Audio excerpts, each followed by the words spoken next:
Good afternoon, everyone. Disha USA would like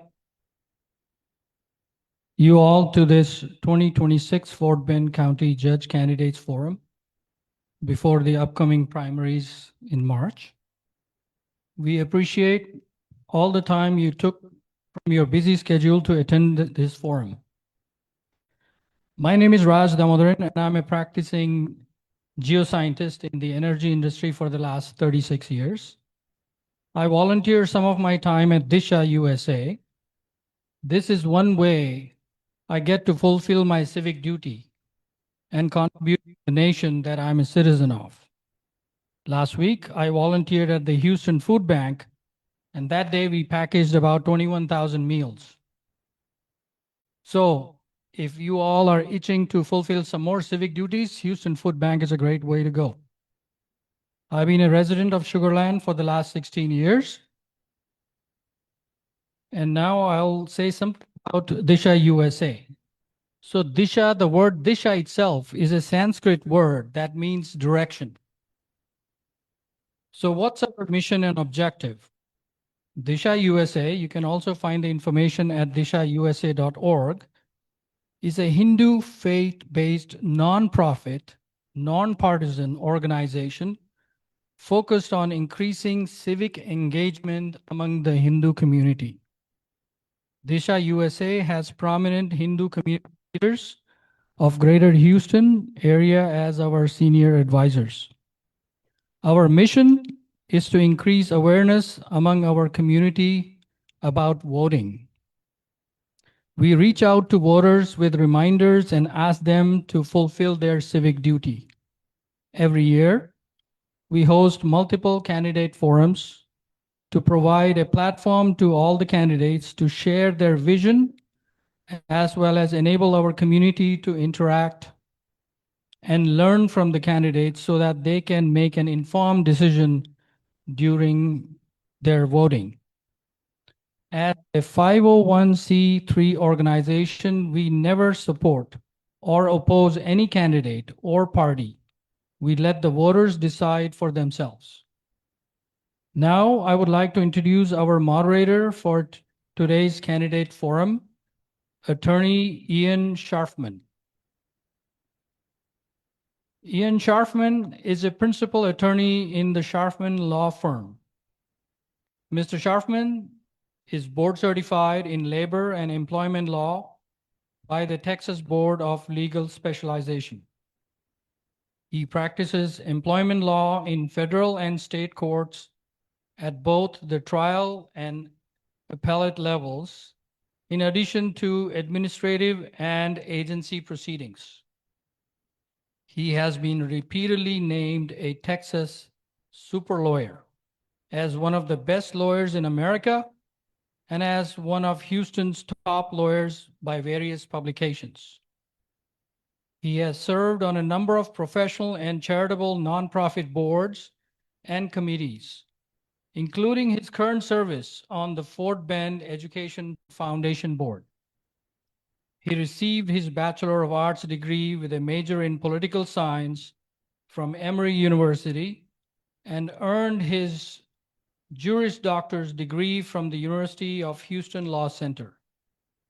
Ian and his wife have 2 adult children who have grown up in Fort Bend ISD schools, and they have been residents of the city of Sugar Land for close to 30 years.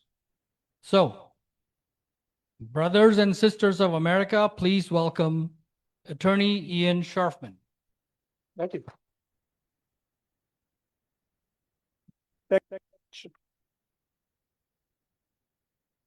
So welcome to our candidates. Welcome to our audience, to those who are on.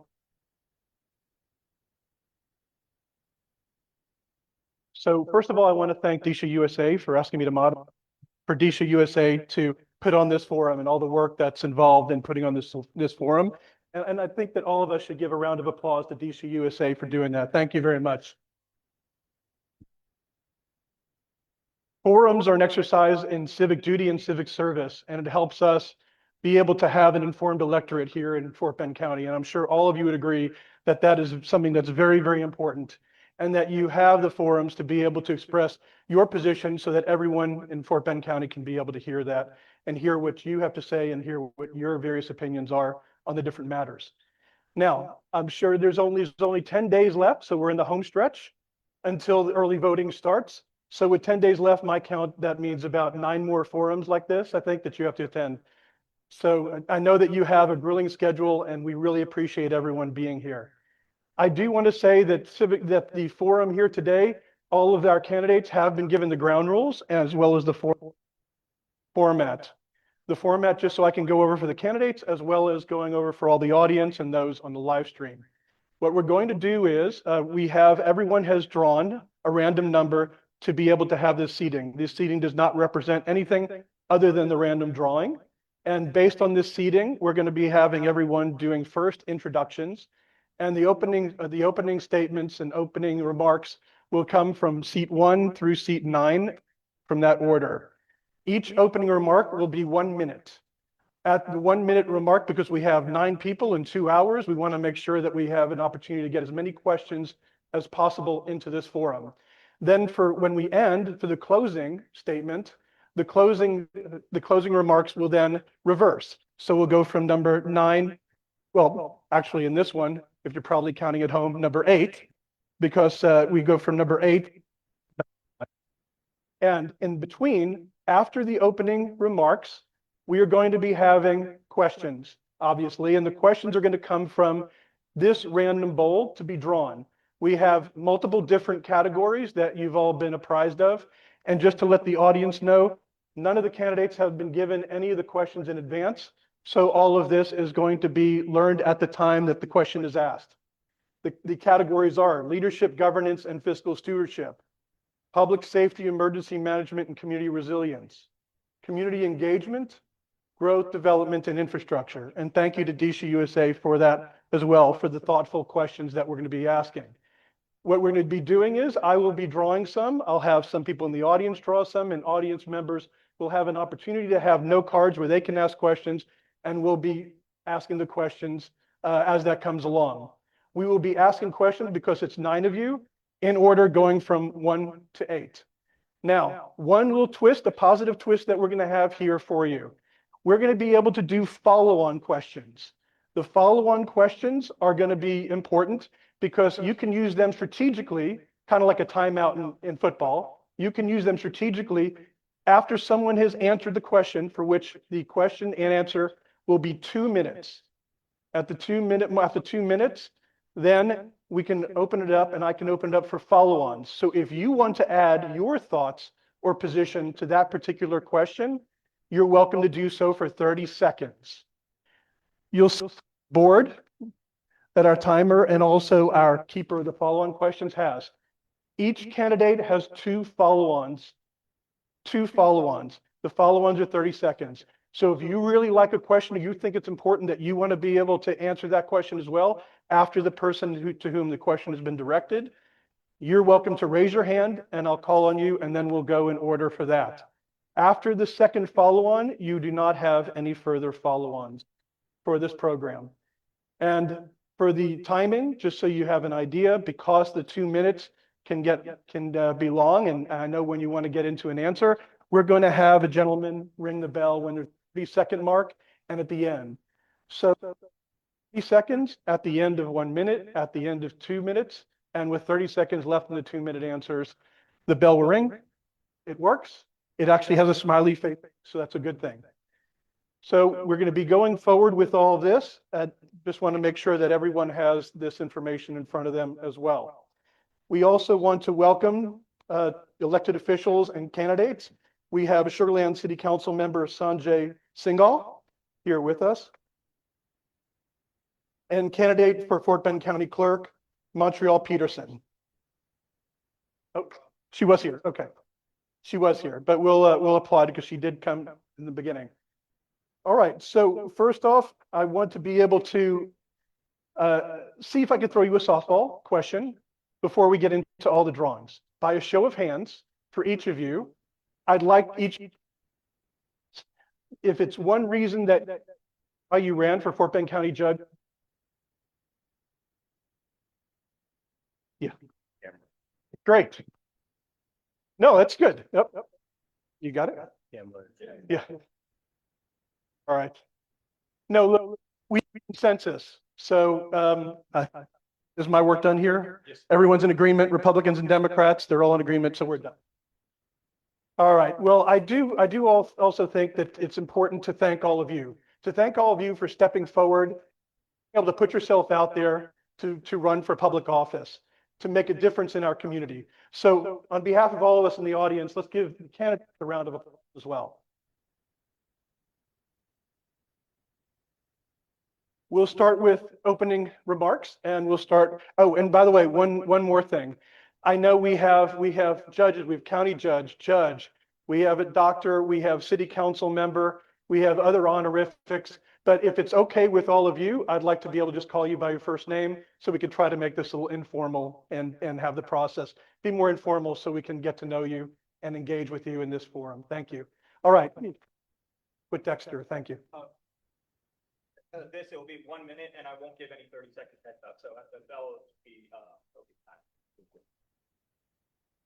Well, good afternoon. Thank you all so much for coming up here on a Saturday to learn more about what we hope to do for the future of our community. I'm Dexter McCoy. I get the great pleasure of serving as your county commissioner representing Precinct 4, and I'm now your candidate for Fort Bend County Judge. Just plainly, this community has given me a lot. I owe a lot to this community for changing the entire trajectory of my life, taking me from a resource deficient environment in Louisiana to a resource wealthy environment here in Fort Bend County and giving me opportunities of a lifetime to work as an advisor in the Obama administration, to come back to be a district leader here in Fort Bend ISD, connecting students and teachers to the resources that they need to thrive, and making sure and having the great pleasure of serving here in our county. I'm running to bring the focus from the issues of politicians to the issues of the people, and I hope to be able to earn your support.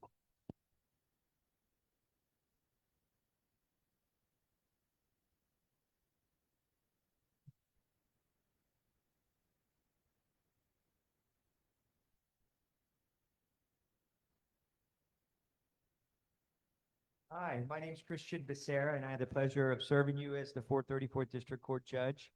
I'm also the administrative judge, the local administrative judge. And my love at the courthouse is that I serve as the felony mental health court judge as well. I sit and serve my community. It's all about public service with me. I'm at a time in my life, or I was at a time in my life when I ran for judge. I just put 3 daughters through college. And it was time to give back to the community. My wife wasn't very happy with my move, but we ran for office, and I served the community with many of you in this room, not only from Disha, but also from Seva as well. And the word Seva, man, it means everything, service. And I've learned so much from the community. I try to give back as much as I can, because going back to that first softball question, yes, I love my community. And the reason I'm running for Fort Bend County Judge is because I do love my community. And I think we need change in Commissioner's Court. And I plan to bring that change. Thank you.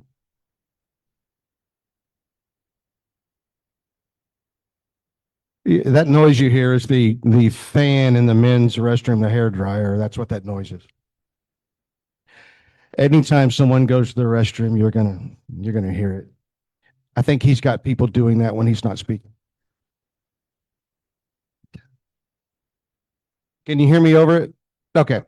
I'm Daryl.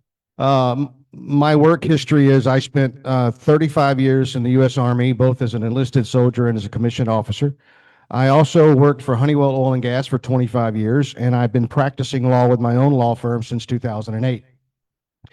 I got into this race because county government is failing us. I got in here to completely reshape the county government, make it more responsible and accountable to the voters, and take it in a completely different way. I plan on reorganizing it and reshaping it from the ground up so it's more responsive and it does what the voters want to do. So if you want change in the government, I'm your guy, Daryl Aaron. Good afternoon on a Saturday. Thank you, Disha, for organizing this. My name is Eddie Sajjad, and I'm running for Fort Bend County Judge.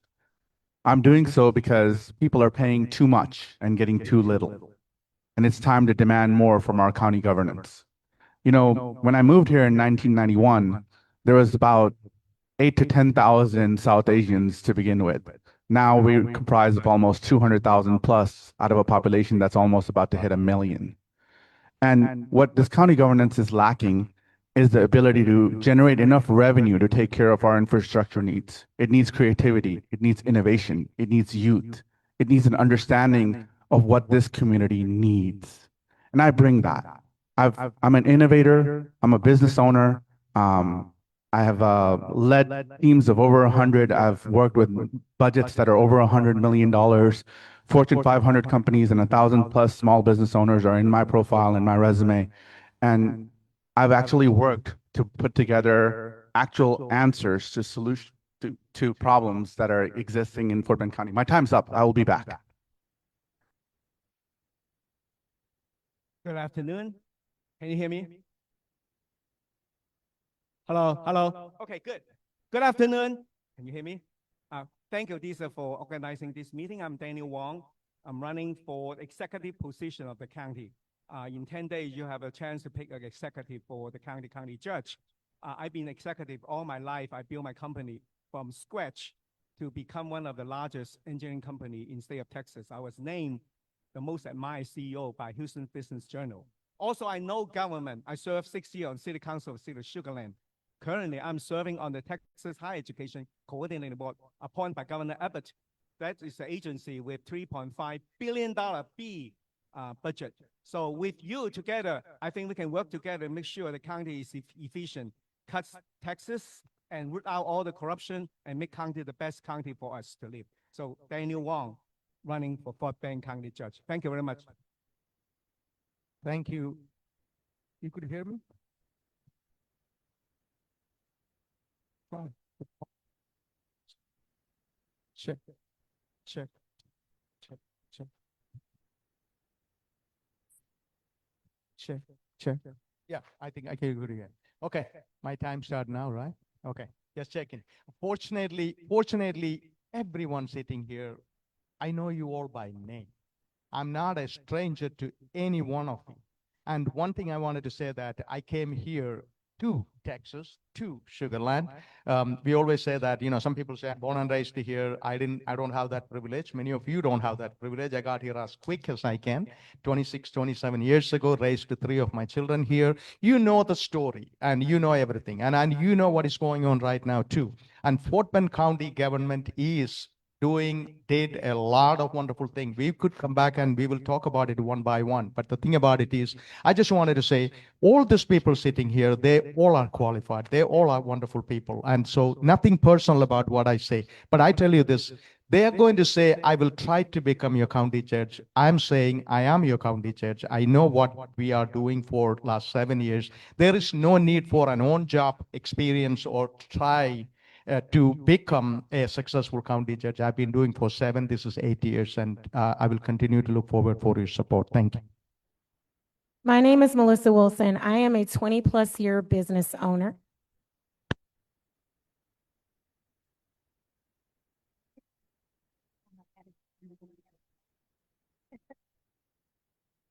Yes.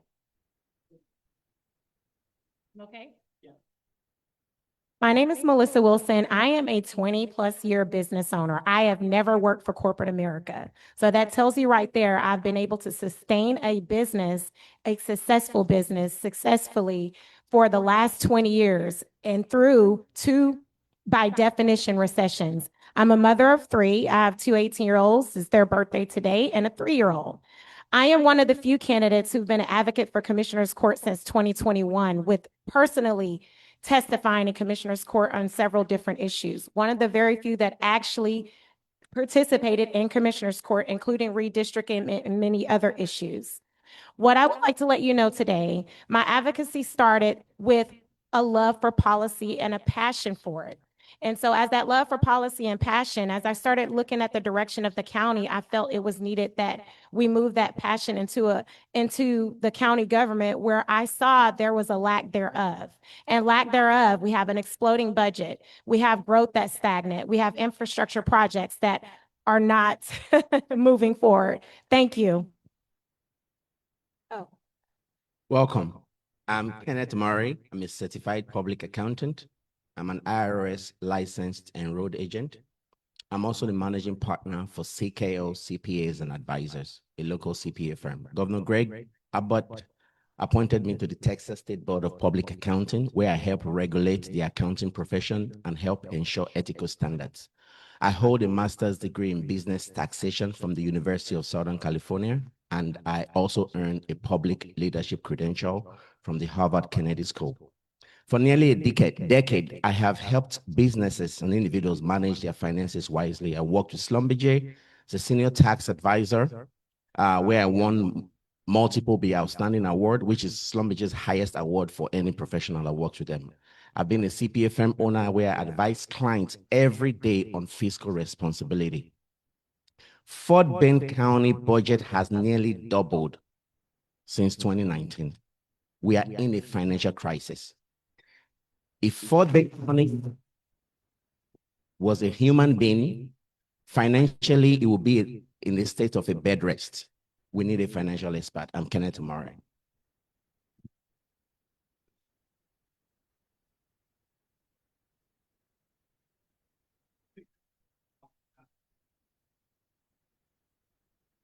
Now, you're going to go ahead again to remind you, we're doing a 2-minute question and answer session.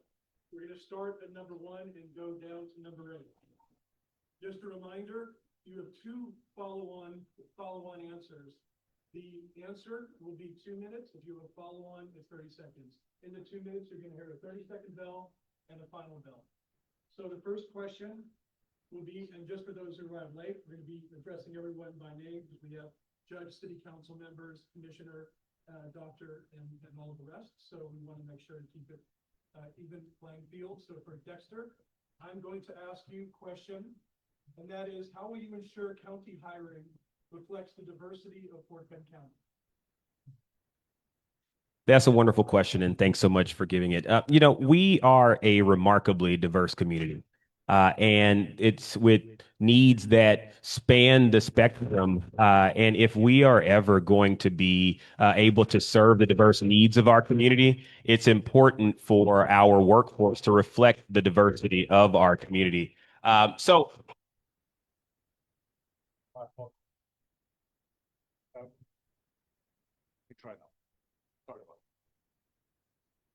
Hello? Okay. All right. That's better. If we are ever going to be able to serve the diverse needs of our community, our workforce necessarily has to be to reflect our community. What I've been intentional about in my office is making sure that my office reflects the diversity of the precinct that I represent. And so we have folks who span the ethnic spectrum who work in my office, who speak different languages, because if I want to be able to connect with my constituents, I have to be able to meet them where they are and also bring their informed life experiences to bear for the good of the community. In the county, I think that how we work with our human resources department to make sure that we are, one, it's not just about, we open it up to everybody to apply, but how do we make sure that people know about what jobs are available and where we want to have a diverse workforce? We have to partner with organizations like DSHA to make sure that you are able to point your community to where folks can find out about the job opportunities. And then also how we make sure that we're on the ground in community events to let the folks know that working for the county is a viable pathway to be able to serve our community. The last thing I would say is it's not just in hiring of workforce, but it's also in the diversity of how we make sure we award contracts in Fort Bend County so that people who want to work with the county to build wealth and build their own businesses can do so. And so that's the work that we've been trying to do in making sure that we bring more fairness to the way that we procure services for Fort Bend County. And that's what I'm committed to making sure that we go all in on as we move forward.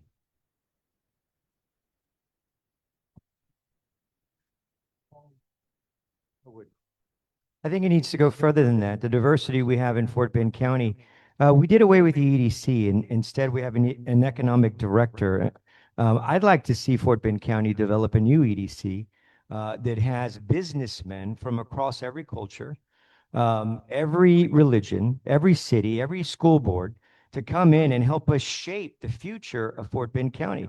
Again, we're the most diverse county in the United States. There's no reason that Fort Bend County cannot be the international business hub of the state of Texas.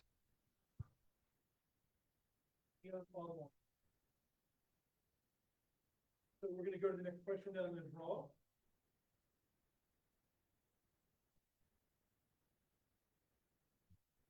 The question is to you, Christian. What role should the county play in improving public health outcomes, especially in underserved areas? Oh man, we've fallen way behind in that. I was talking to Carrie Schmidt from the business coalition, the business partnership at the chamber. And there was plans recently and Commissioner's Court to build a hospital. And this needs to come back to Fort Bend County. We're struggling right now with healthcare, but a lot of this goes back to cost of living and quality of life in Fort Bend County. Right now, the revenue base is coming off the backs of all the homeowners in Fort Bend County. We're not bringing in new business, and I'll go back to my last answer. We have to find corporation, industry to come into Fort Bend County to alleviate some of the burden that's being placed on you and I and every homeowner in Fort Bend County. And instead of having a clear plan of how we're going to get that done, we just continue to build homes and more homes and more homes and more communities. And we've forgotten about the established neighborhoods here in Fort Bend County. Everywhere I go across from precinct 1 to precinct 4, it's the same thing. Where is our county government? So we have to go back into the established areas. We have to improve the quality of life, and we need to start building a facility that serves and ensures that those of lesser income are going to have healthcare needs, as well as a mental health facility, which we don't have in Fort Bend County. We just started a nonprofit in Fort Bend County, the Fort Bend Mental Health. And the job of that nonprofit is to get out into the community and teach others about erasing the stigma that's associated with mental health. Culturally, we have issues, feeling that we have problems with mental illness, but I will continue to push my agenda both in Commissioner's Court and out in the nonprofit world as well. Thank you. Absolutely. I just wanted to say this economic development is something, when I came into the county, there was no economic development department. And I led that effort to have an economic development department. Today, we have around $1.7 billion with a B is in the pipeline. We are working on an committed amount and 2.7 million. I just had a meeting with our economic development director, and that is around 2.7 million we have in the pipeline without commitment. We are working on it. So we are well ahead of bringing businesses to the county. I just wanted to know that. Thank you. I think this is an important question. I serve on the board of the only public hospital here in Fort Bend County, the Oak Bend Medical Center. We actually provide healthcare access to folks who often don't have it. What I'm proud that we are doing in partnership with Access Health, we're building a new clinic in Mission Bend where there's a huge need for healthcare access. We're working to find ways to get access to healthcare to more folks who need it. The other thing is that 70% of those who are uninsured in Fort Bend County are working and don't have employer-provided health insurance. We have to take care of that issue as well. I can explain and speak on some of the insurance. Well, the problem is our insurance premiums have skyrocketed over the last 10 years. I have a life and health license as well. So this is what I do. And it's because of the added regulation at the government level. So the employer is responsible for 50% of your insurance premiums. So if you hire someone and I quote you and you're 42 years old, then that quote most likely on a group policy will come out to like maybe $1,300 for that one person. So the employer is responsible for that other half. So, okay. Any other follow-ons? Okay, the next question is for Daryl.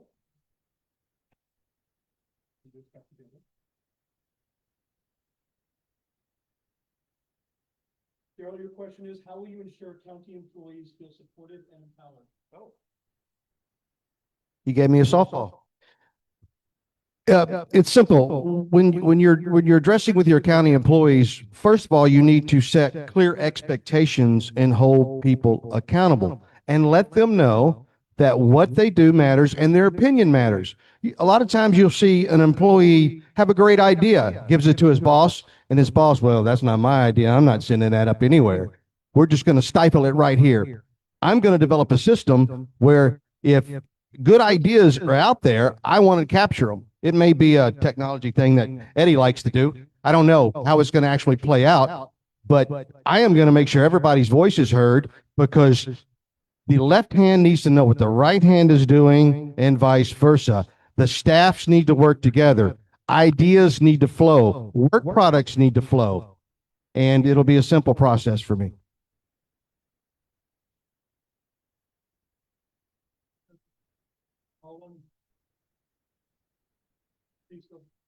Being a business owner for 20 years, I will tell you, most employer morale goes down when there's lack of training, when there's lack of care. A lot of times they're coming to work with issues outside of home. So you have to be able to pay attention to your staff members to find out exactly what is their need in the workplace. A lot of times, and a lot of the experiences I've had with my employees was training. Lack of training was the biggest issue. I know it's my final. I'm sorry, I have to speak on this because this is one of the reasons I ran for county judge in the first place. The county employees are in my office every day. These are my friends and family that I grew up with here in Fort Bend County, and they're struggling to have quality of life in Fort Bend County, to be able to afford to live happy in Fort Bend County. This is the struggle. We need to pay them what they're worth and make sure that they are heard. This is the whole principle of county government.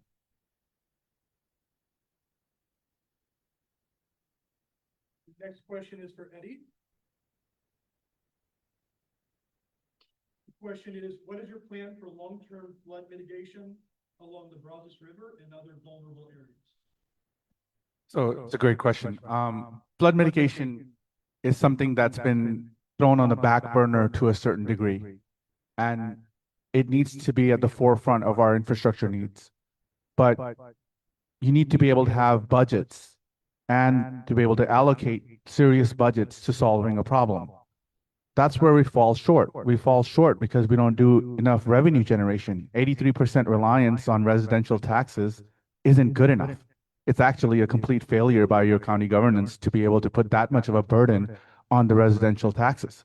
So by innovating, a lot of our departments that aren't doing well, like our Parks and Recreation department, like our departments that can generate revenues, like bringing a technology incubator to play, by figuring out how to improve things as far as transparency and where the budgets are going. If you can't see it, if you can't touch it, and if you can't interact with it and understand it, it's not transparency. So we have to be able to see that, hey, when that bill comes at the end of the year, right, where where our residential taxes have doubled over the last 5 years. I live in Siena right here, and I know that for a fact that has happened to everybody that's here, right? So when that happens, not only are you mad at the fact that you're paying so many taxes, but you have no clue where that money is going. Yeah, they'll tell you that you can go find out because it's all documented. It's how easy it is to understand it. They don't visualize it for you. They don't figure out how to give it to you cleanly and clearly. So flood mitigation is something that I'm not a flood mitigation expert, but I'll bring on the best minds to be able to make sure that that river is under control and that we don't have to worry about flooding ever again.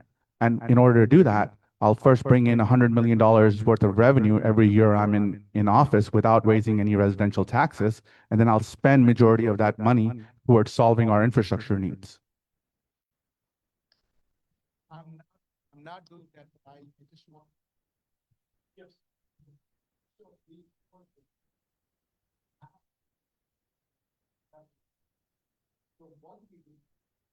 I would suggest that you can go ahead and incorporate all of that into the closing so that you can be able to. That's 1 minute also, and we have 9 here. I have a suggestion as well. These questions are on Facebook as well, are online as well. So you are very welcome, you and anyone is very welcome to go and please provide additional information so that all our, not just our, anyone who wants to, on social can actually see those answers. Thank you.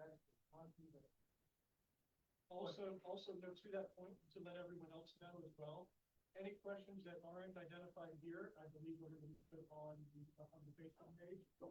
The audience questions, right? And then that way you can be able to answer those as well. So you have the free ability to do that also. So thank you. Daniel, did you want to do a follow on, or are you ready for this? Yes, I can do that. Far up. But the county judge. I'm engineer, I know how to deal with flooding, but that's not the responsibility of being a county judge. County judge need to get money, so I have a connection. State government, I know them very, very well, work with them, so I'll be able to get federal dollar, state money, local money to take care of the issue.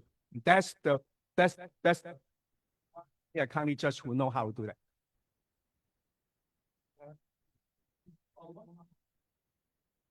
I disagree. I do believe it is the duty and the responsibility of the county. The county needs a plan.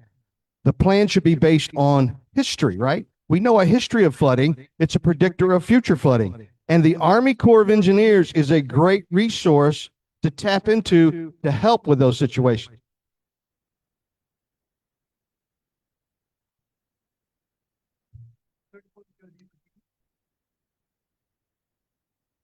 Yours is, how will you measure success in the first year as Fort Bend County? Like I said, I said it before, so I repeat it. First 100 days, I become county judge. I will go into every single department, talking to every single director and their employees to assess, to hear them what they need for them to, or what is the inefficiency there, inefficiency that we can improve on. A lot of the best management practices for all the department, performance review, things like that, nature auditing.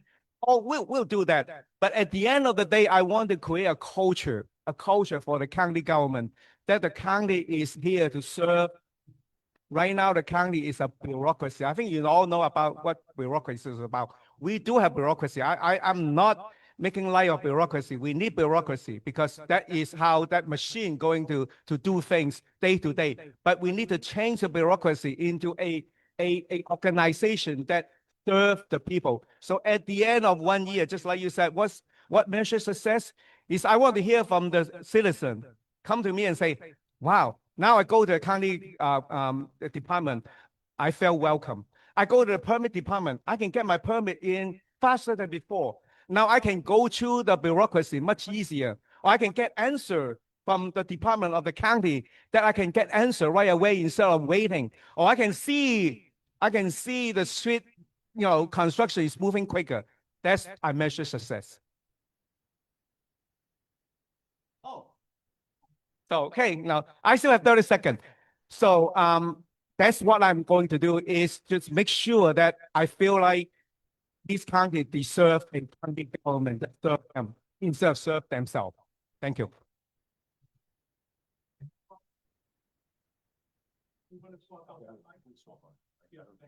No, it's good. No, there's a feedback. Oh, it's feedback. I'll get a follow-up. We can share here. You want to do a follow on? Yeah. Okay. Yeah. Hold on, good. Sure. So I have no idea if people in Fort Bend County understand the level of emergency that is in Fort Bend County as far as the finances, the management of the finances is concerned. We are in an emergency situation.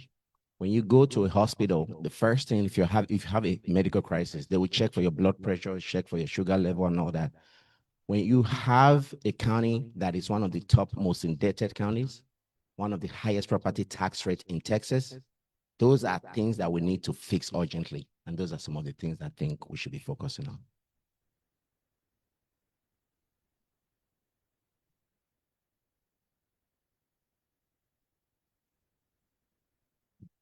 Taking what lessons from Hurricane Harvey and the 2016-2019 floods will shape your approach? I need 10 minutes to answer that. 1 second. One of the reason I decided to run for Fort Bend County Judge in 2018 was Hurricane Harvey. There were so many things happened during that time because when judge said, okay, take this route and go evacuate, and 30 minutes later, that route was already flooded. We didn't have any eye on the road at the time. There were so many things went wrong, and there was this know that, and we had so much issues in Fort Bend County. And after I came into one of my top issue was emergency management. And at the time we didn't even have an emergency management building. Okay. 2019, I initiated to build a emergency management facility, which opened in 2021, the state of the art by all the state agencies. Today we have a system in place with all the jurisdiction, whether it comes to city, when it comes to mud and lid and all other jurisdiction, fire department, police department, all that. We have MOU with everybody. We are well coordinated. We have an infrastructure put in place. And you see the difference, actually. We have an texting system. I don't know how many of you get this text last 2 weeks ago. Everbridge. Now we have almost 967,000 people signed up. It never existed before. Is that a sign? What is it? Okay. So please. So what I'm trying to say is that today, Fort Bend County's emergency management is one of the best in state of Texas. And actually, my emergency manager actually invited by TDM to speak what we are doing in Fort Bend County, and they wanted to learn about it. And many level. We engaged all our jurisdictions together. We have tabletop exercises. We have other engagements. So we bring them together, train them together. So Fort Bend, I just want those who are listening, I want them to know that Fort Bend is in a much better shape to manage any emergency. We don't know what it is, but we are in a much better shape, including, the warming centers and cooling centers, so on and so forth. I just wanted to know that we are in a much better shape today. So Melissa, the next one is for you.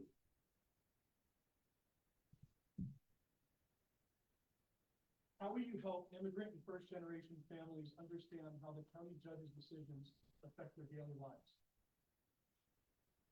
That's a good question. Okay, so I'm pretty sure that I'm going to be dealing with a language barrier on many of those cases. So my goal is to make sure that I'm equipped with staff members that can help with that language barrier and cultural difference that I may lack as far as not knowing specifically culturally how things are done. And so diversification in employment, making sure that I have representatives that work in the county that can help assist me with that. So if there is a language barrier, if there's not a language barrier, then of course, the only way that I can personally communicate is in plain English. If they do understand English, then I will communicate in plain English and break it down, whether it's via online, where many can access that information and hear from me, or whether it's through text means, or whether they're calling one of our staff members here in the county that can communicate that message to them.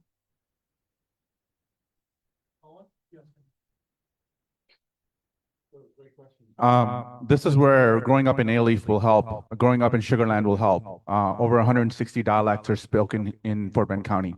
And I've been exposed to majority of them.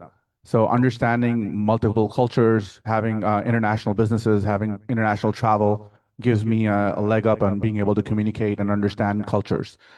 Using technology is paramount. Yes, having people that speak different dialects is important, but deploying AI to be able to reach as many people as possible in different languages that they're comfortable with is also essential. And I'll make sure that happens.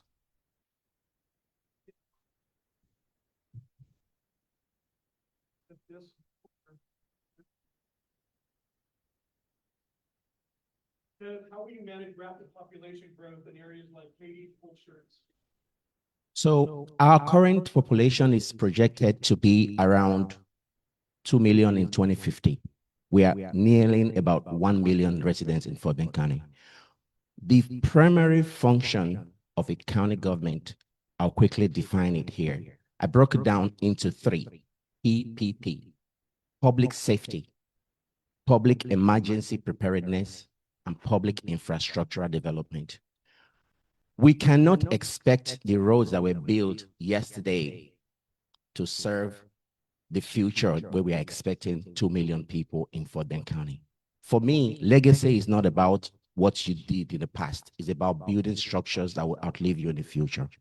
We have to prepare by building infrastructure. We have to invest. Each time I talk about the numbers, I get maybe a little bit criticized too much because I'm so focused on fiscal responsibility. But the truth is, everything rises and falls on the budget. We are currently paying $170 million in credit card debt. That's what they call debt service. Not a lot of county residents know that. 6-7 years ago, we're paying less than $60 billion. That amount has almost quadrupled. We should be looking at ways to save more money so that we can focus on improving infrastructure, putting those savings into things that will better our future. Right now, we are paying for what the mismanagement has cost us in the last 7 years, and that cannot continue. We need to be able to spend wisely. We need to be able to be fiscally responsible, and I, as a CPA, will bring that CPA level of fiscal responsibility to our county government so that we can take from these savings and invest it in our future. Thank you.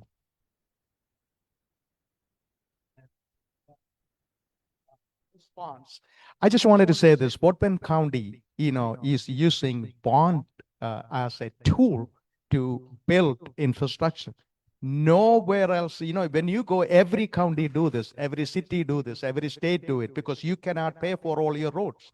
And so that's what we are doing. And also this bonding, and that's the reason why we have an infrastructure today meeting the needs of today's citizens. And I agree with Kenneth, we need to more investment into that because counties continue to grow, and we are under more than 91 projects at the moment working to make Fort Bend County mobility better than today. So we are already working on it. Debt is not a bad thing when you are improving for the future. Let me use my final. Absolutely. So you're right. Debt is not a bad thing, but it can also be a bad thing because even in Freetown, there is no free lunch. Who is going to pay for the debt? We are mortgaging the future of our children. I have a set of triplets. They are 8 years old. We are not going to pay for this debt maybe in our lifetime. There has to be a ceiling point where we need to be fiscally responsible so that we don't leave this place worse than we met it. Thank you. Yes, real quick, that's my last one.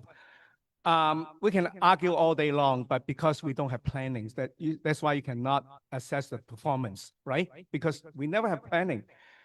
Believe it or not, Sugar Land was like now because 20 years ago when I was to Sugar Land City Council, we planned for that. That's why we built our city hall, and then we built our music hall, we built our stadium, we built everything else, just according to the plan. Fort Bend County does not have a plan to accommodate 1 more million people to come to Fort Bend County. So when I become county judge, first thing is planning, planning, planning. You will see the planning. You'll see how it moves, and you can assess the effectiveness. Thank you.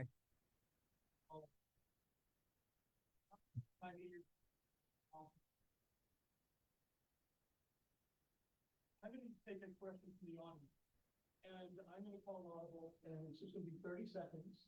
So that way we can get through everyone, and there's 30 seconds to answer this question. So this is from the audience member. According to the audience member, I'm not verifying any statistics, but according to the audience member, 75% of the county's budget came via property tax. We have no control over other entities' tax rate. The question is, what is the plan to balance the budget with the county's workforce and infrastructure needs? What is the plan to balance budget with county's workforce and infrastructure needs?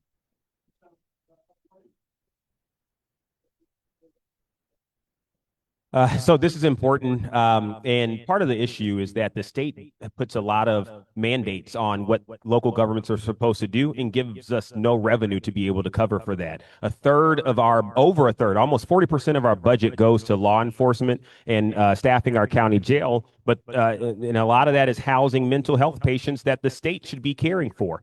Part of to answer your question, what we need to do to balance those needs is goes back to the fact that we don't have a strategic plan in Fort Bend County today. And we haven't for as long as I've been able to search back. We have to start with developing that plan so that we can look at the needs that are on the horizon and also address the ones that are here today. Countywide audit needs to happen, and we need to look at every spending that the county's doing and cut out all the waste that we have. Some of the purchases that have been made, the Cole Theater, First Baptist Church, bailing out some of the nonprofits in Fort Bend. All of this needs to be taken into account, and we need to find a way to increase our revenue. Stop giving breaks to Johnson Development and others when they go out and build. They need to pay their fair share as well.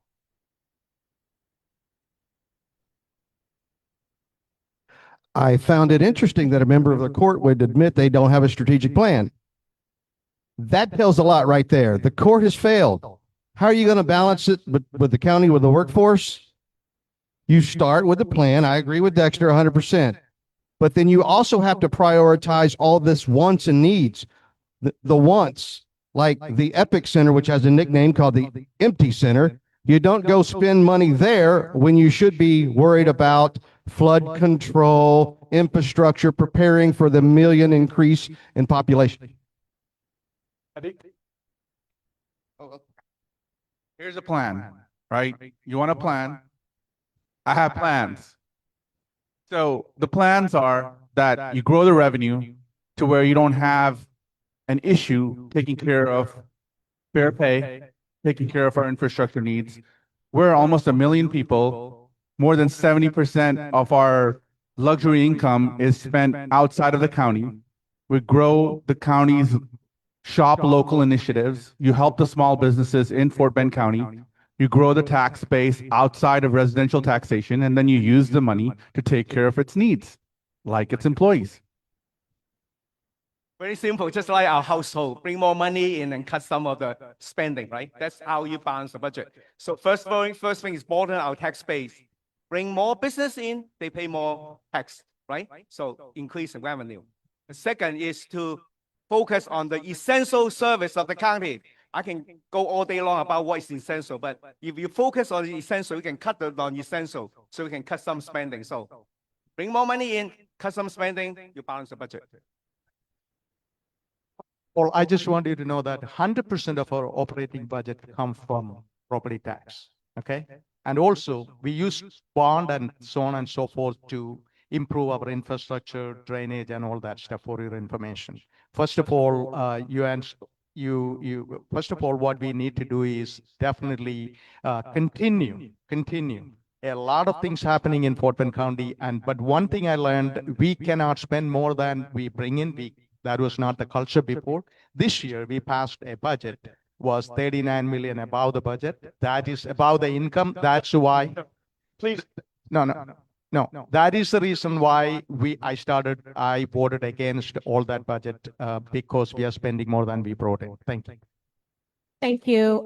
The question was how we're going to budget staffing, and can you please repeat it? So because yes.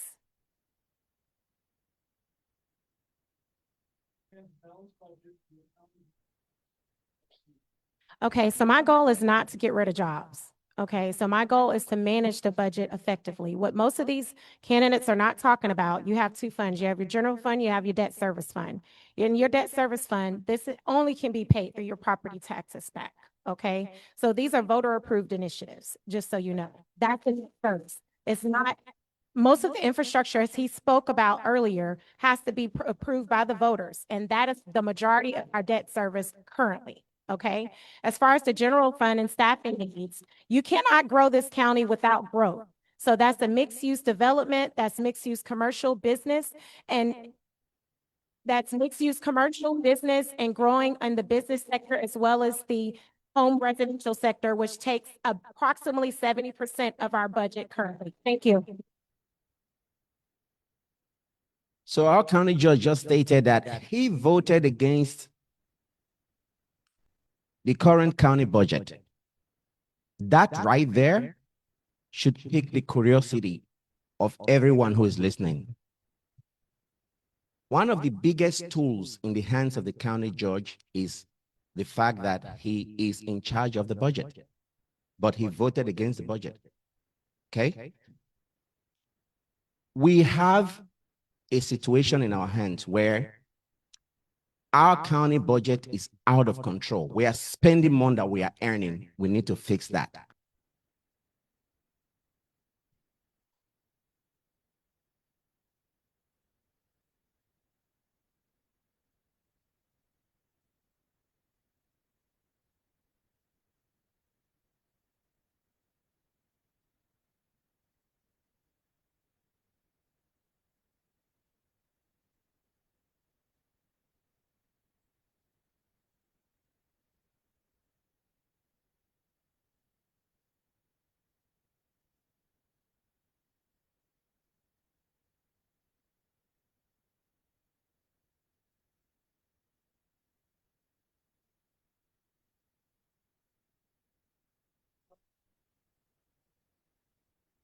Number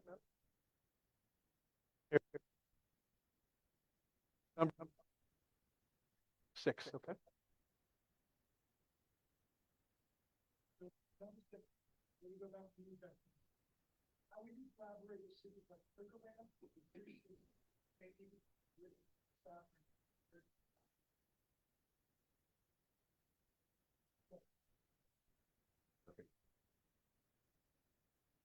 One of the first things that I did when I came into office is I worked on rebuilding the relationships that we had with our municipal partners. It's been for a very long time. It's like the county and cities against each other when really we're in the same boat together.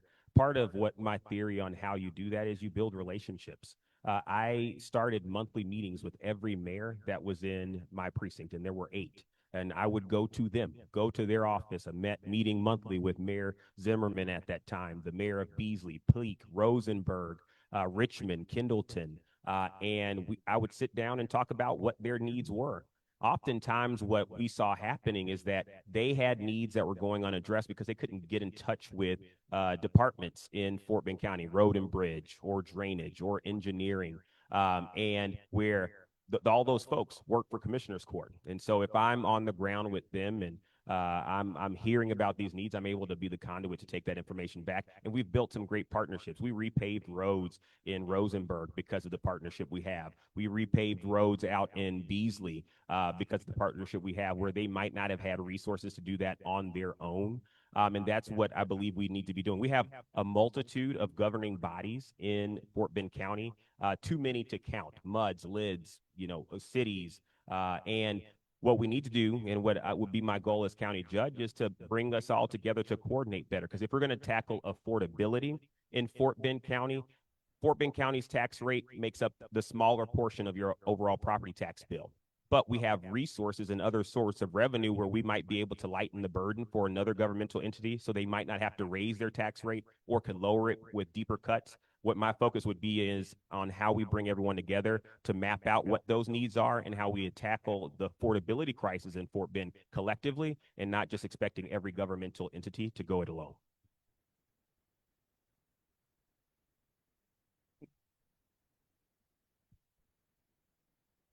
Electronic. Go. The power's in your hands.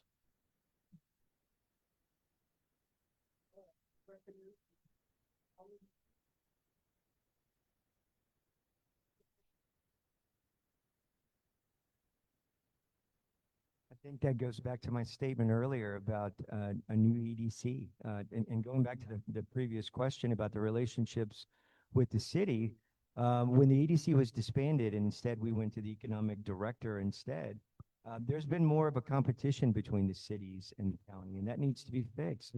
It'll be fixed if we can create a new EDC. And like I said, have an EDC that represents Fort Bend County, that looks like Fort Bend County, that has members of every culture, every religion, every city, every school board. So we can come up with a combined vision of what Fort Bend County is going to look like. And we only do that if we come together. I heard an answer or question earlier about how do we ensure that all the communities are taken care of, and we were talking about bringing people in to help us reach out to those communities. But I think as public servants, and if you're going to run for office, then have those relationships established. You have to understand the Deity community. You have to understand the Hispanic community and the differences within each. These are individual groups that make up the most beautiful, diverse Fort Bend County that we have right here, the most diverse county in the United States. But we have to take advantage of that beauty. We have to take advantage of the relationships that we have in the community. We have to take advantage of the relationships that we have with our home countries to do our best to bring in industry but we need an ambassador. We don't have one currently in Fort Bend County. We need an ambassador that can go to different communities and that has the knowledge, the understanding, the relationships to work with everybody for a better tomorrow.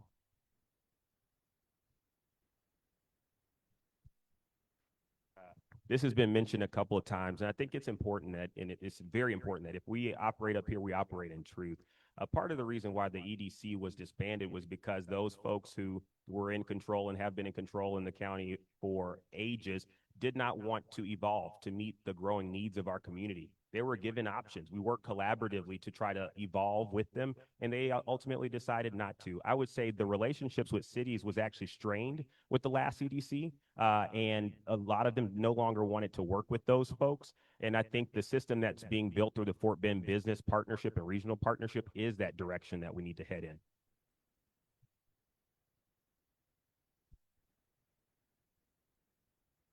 I would note that rules.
Well, the same way you do it to everybody. Accountability needs to be across the board, not just for one particular group. You've got to have an even playing field. I mean, just because someone comes in their particular group, you give them better service than you would another group? No, I don't agree with that at all. Accountability needs to be across the board. The question is, how do you measure accountability? How do you track it? How do you know it's happening? How do you know it doesn't happen? That needs to be from the person who's running into a problem. Because if someone comes in for service and they hit a problem and they don't communicate that to someone who handles problems, so maybe, I don't know, we need a problem department. I don't know what you would call it, but somebody's got to be funneling the problems up the chain of command. Because if someone at the lower is the problem blocking things and it never comes up, well, then it's just a problem after a problem after a problem. So we need a mechanism to get feedback from those that are experiencing problems, regardless of what group they're in, culture. I think it doesn't matter. Every voter needs to be treated the same.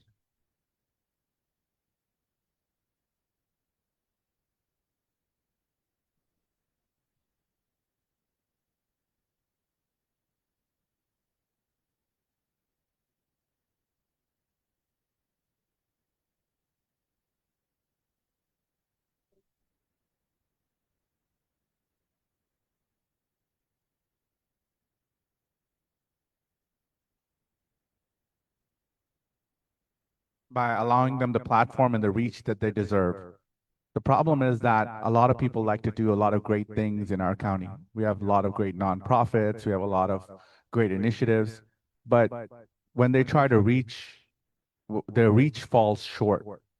The departments that are in place aren't able to kind of get the message to everyone that needs it. So by empowering these organizations to be able to reach people easier or more easily would be the idea behind it. Now, we could do that with a lot of technology that's in play. Recently, I was invited to go present at the largest technology conference in the world in Dubai called GITEX. And there's a lot of technology that needs to be deployed within our infrastructure, within our county, that we're way behind. We're running on dated systems. So if we deploy the right technology and we focus on actually allowing not only just organizations, but also small businesses to have a larger reach, larger impact, we'll make all the world of a difference within our community. So it also has to do with transparency. So if somebody puts out a great idea or needs to put out some information, it can't somehow disappear. Like Aaron said, that if there's people that are blocking things, you have to make sure that those blocks are removed. And again, if you put out the right technology, right dashboards to be able to make sure that everything is accounted for, you'll be able to increase the reach of all of those organizations that you talked about.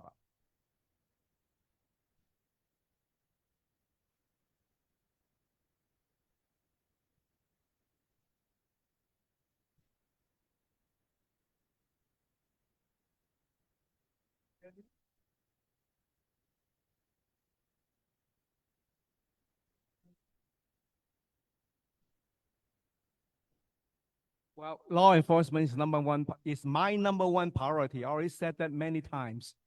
I will fully fund all the law enforcement needs in Fort Bend County. Technology, personnel, because a safe community is allow us to be a thriving community. Without safety, we cannot talk about other things. So, and the court system, we need to fully fund the court system, and our population grow.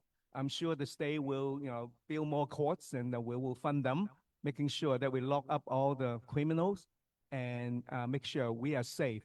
But at the same time, the most important part, I think, is for all the previous question, the same way, the way I deal with that is, I will be, as a county judge, reach out to all kinds of all communities, whether it be immigrant community or the local community, nonprofit.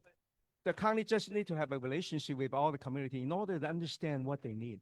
We cannot just do it out of the vacuum, saying, we have this community, we just do this for them, do this for them. We need to understand each community, they have different kinds of needs, and the county just need to be the one to constantly have that dialogue, have that communication, have that link to them. I believe I can be the one. I've been doing that since I was councilman of City of Sugar Land. Well, Sugar Land was very diverse. Even now, it's very diverse. And I've been doing that, reaching out to all the community, go to their function, sitting with them, listening to their needs, and not dictating what I will be doing or the county will be doing. The communication, I believe, when I was in Sugar Land City Council, the communication, I believe we set up a police force, mainly deal with immigrant, because immigrant deal with different law enforcement issue. So we have separate group to deal with immigrant issue. So because of that dialogue, I'm not going to dictate saying I'm going to do this, do that, but with the dialogue, with the communication, find out the needs, we'll create something for them. Thank you very much.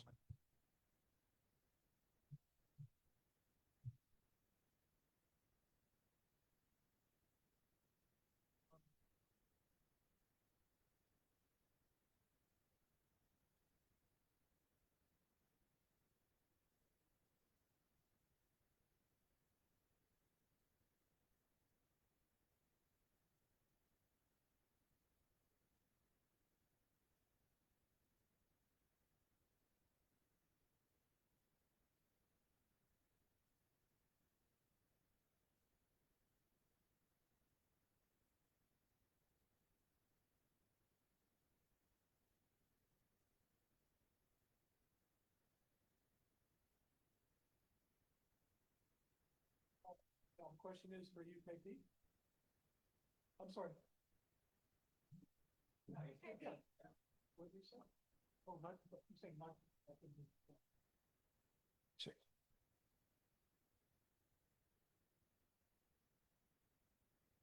Okay, can you hear me? Okay, for KP.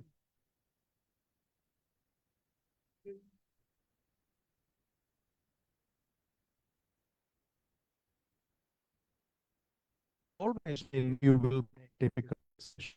And comes to emergency management, who you wanted to hire, comparing who was there before. That's a difficult decision.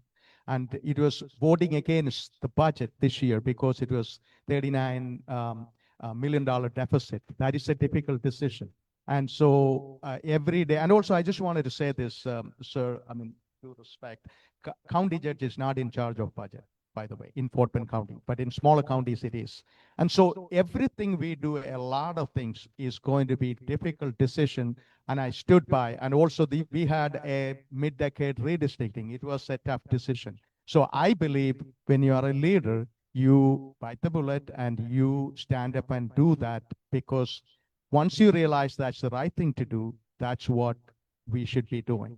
And so I had last 7 years, I had to make numerous decisions when it comes to making sure that was the right decision. Okay, you heard about EDC, and you had questions about, and my fellow Commissioner Dexter McCoy addressed it very thoroughly, because what happened with that. And it was a tough decision to create our own economic development department in Fort Bend County. And today we have a system in place. And also you hear there is so many things we are talking about, having employees, how do you reach out to them? And when it comes to how you engage these people, and, we have actually a system in place today. And, people could say, people coming to my office and complaining about what is going on in Fort Bend County. No, that is, I'm sure people are going to complain, but we have a system in place. Employees can respond to what is going on, and we have an anonymous way to communicate. And we had numerous situations where that communication came. If it is something criminal, we pass it on to criminal law enforcement and other agencies. If it is something HR related, we send it to HR. So answer your question, it's everything we do on a daily basis. A number of things are tough decisions. Thank you.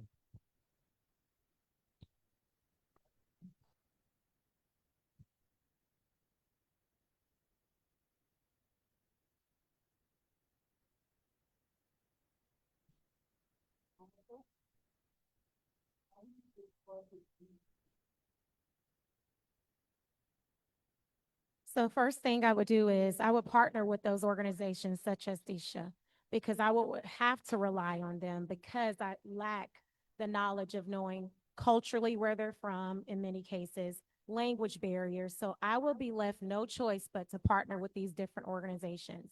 And what you will get from me, you will get full transparency.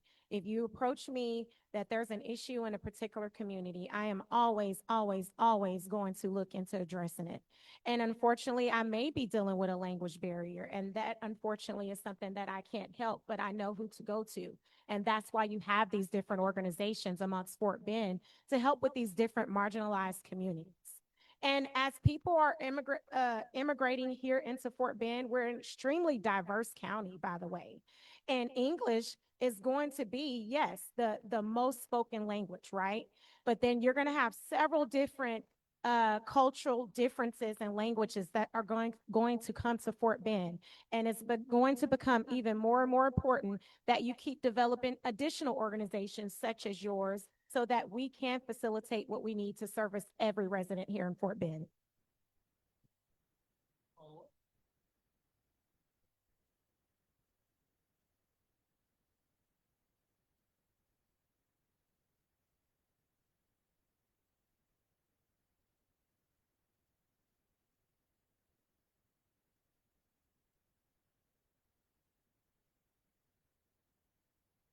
All right, this is for you, Kenneth. How will you ensure new developments include adequate drainage and mobility infrastructure? Thank you so much. I'll quickly want to piggyback on what very, very respected county judge said, that the county judge is not in charge of the budget. Now, in Texas, according to Texas law, there are certain threshold amount by which the county judge is the chief budget officer. I believe it's about $250 million. If your budget is below that amount, as a county, you are the chief budget officer. Smaller counties. But once your budget is above that amount, okay, you don't necessarily have the title of the chief budget officer, but you still, as the county judge, have responsibility over the budget. You are the overseer. It stops on your decks. You are overseeing the budget, not necessarily you're not the chief budget officer. So let's not attempt to shift responsibility because we think there is an issue with the county. Let me address that. In addressing that question, we want to put together a 5-year mobility plan. I've heard a lot of talk about transparency here. For me, people trust goes hand in hand. Just like we talk about public safety, and these are things that we need to have these plans ahead of time. We have to be proactive with these plans. One of the commissioners who is here just stated that he cannot even remember for the longest of time when we last had a strategic plan. That is a concern. He who is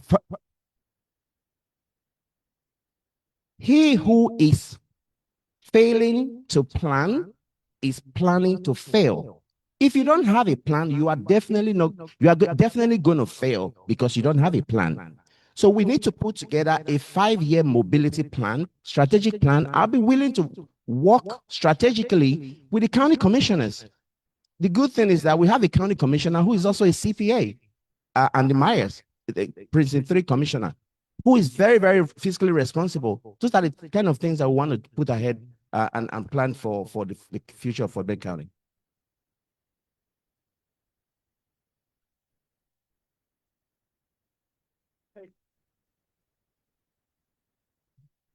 Question from in business development into Fort Bend County. So the question is how are we planning to bring business to Fort Bend County? And what are some of the specific initiatives that you would do that you would be able to put in place for any first-time business owners? So 1 minute, and I'll start with Dexter.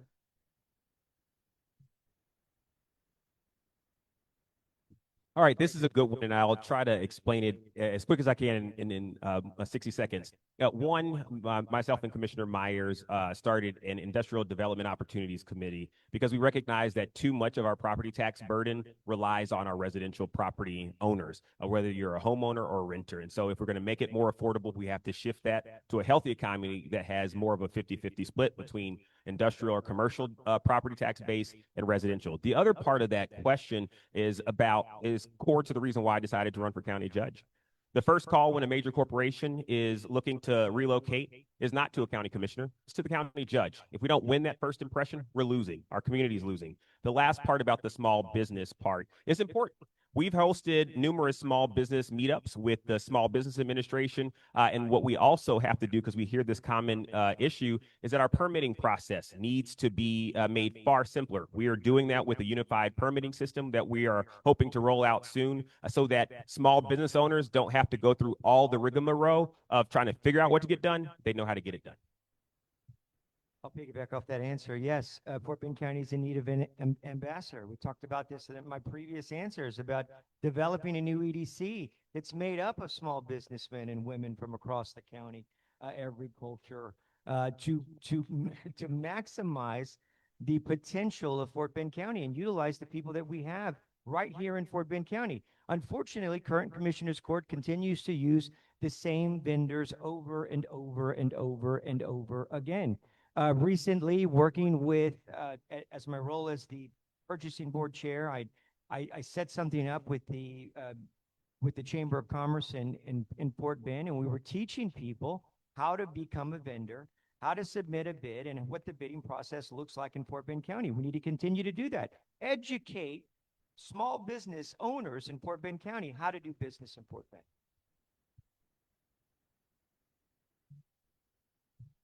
We need an outreach program. Businesses aren't going to come here just because they're going to throw a dart at a map. We've got to connect with the businesses that we need, manufacturing, light manufacturing, Because we all agree that we need more business to offset some of the taxes from the residential properties, because residential properties can't do it themselves. As far as initiatives, first-time business owners, a lot of those processes already exist through the Small Business Administration, for minority owners, for veteran owners. All that stuff pretty much exists already. We just need to communicate it and maybe smooth some of the processes when those folks hit those roadblocks and can't get the job done. It's just pretty simple. Businesses like to move into other businesses or places where other businesses are doing well. So first, we need to focus on fixing First Colony that's failing. Figure out how to make sure that the attrition ratio isn't hitting 70+% on Highway 6 and 59. We need to show that our community does a good job of supporting our internal small businesses and figuring out how to uplift those people first. That'll automatically attract more businesses to come to us. As far as initiatives, I have two of them, right? One is called Let's Launch. The idea is sort of like a mini Shark Tank for our community to be able to say, hey, let's get innovators from our community to come up with great, brilliant ideas that can help our community, help Fort Bend, and then fund them and help them go through an incubator process, which is the second thing. We desperately need to put a technology incubator in Fort Bend County. Anybody that comes up with new, fresh ideas is leaving because there's no support infrastructure here in Fort Bend County to uplift them. This is very essential part of growing our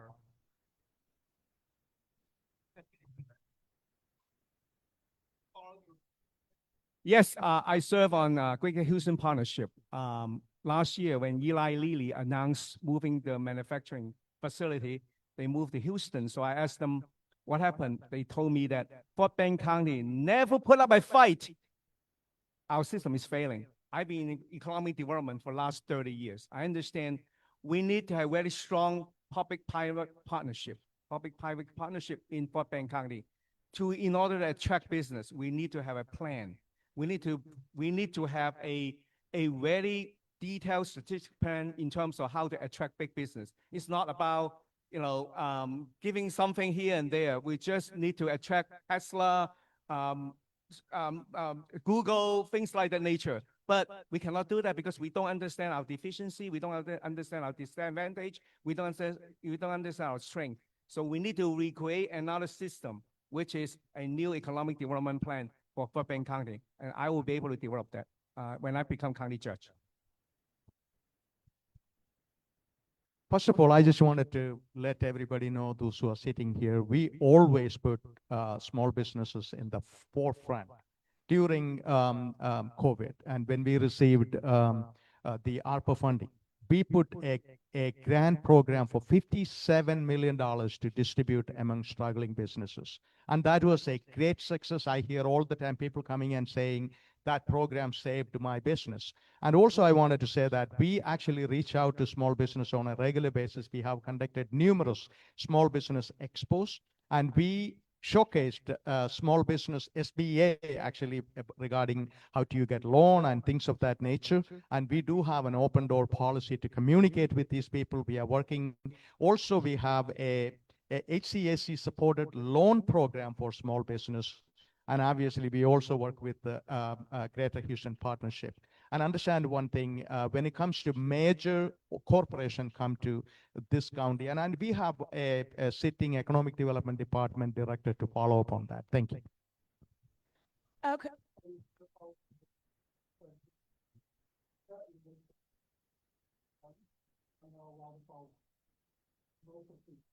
So the question was about new business. Yes. So how are we planning to bring our business to Fort Bend County? What are some specific initiatives that you would put in place the first time business? Yes. Okay. So basically, anytime a corporation decides whether or not they're going to go into a locale, they're going to do what's called a SWOT analysis. Strengths, right? Weaknesses, opportunity, and threats. And you cannot grow and attract corporations without having growth to present to them.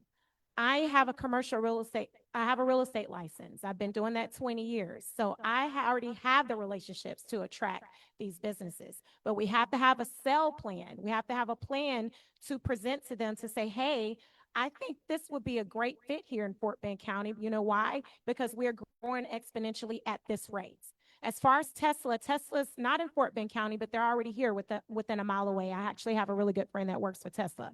So in order to attract such businesses like this, we need to make sure that we are growing as needed so that we can give them a buy-in to come to Fort Bend County. So we want to create an enabling environment that attracts business naturally.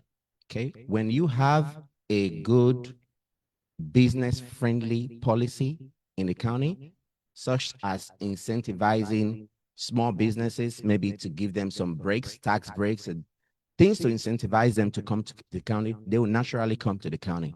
We need to build such opportunities for them to be able to be attracted naturally. Recently, maybe a few years ago, I believe there was a loss of close to $9 billion of business opportunity that Fort Bend County could have benefited from, which was, I believe it was Amazon. They were supposed to be here, but they dropped out. You know, I don't know what happened with that. We need to pursue such opportunity. We don't need to wait for those opportunities. We need to pursue those opportunities to come to the county so that we can build businesses.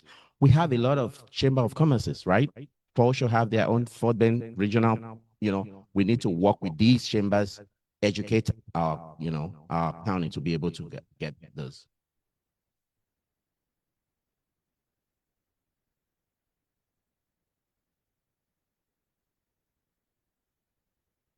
Follow-up was that despite of the programs that Fort Bend County has put up, we're still in the current state that we're in. So obviously, whatever they have done isn't enough, right? So if you go up and down Highway 6, you notice all of the businesses that are closing down. Try to identify the ones that are thriving, not surviving, thriving, and they're not. Fort Bend County has done a poor job of supporting our local initiatives and local businesses. We need to do better.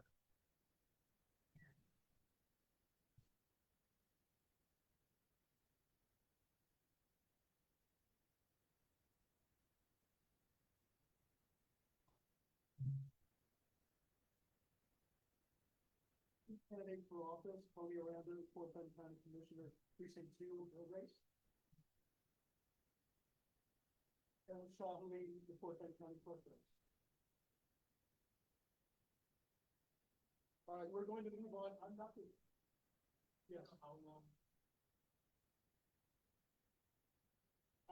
the end is scheduled is 3:30. We have to have time for closing remarks, and I'm going to try to move through this as quickly as possible, which is why we must have been at the 1 minute mark, and we're going to go through, and then we're going to mix it up a little bit. So I will go to you, Dexter, for 1 minute.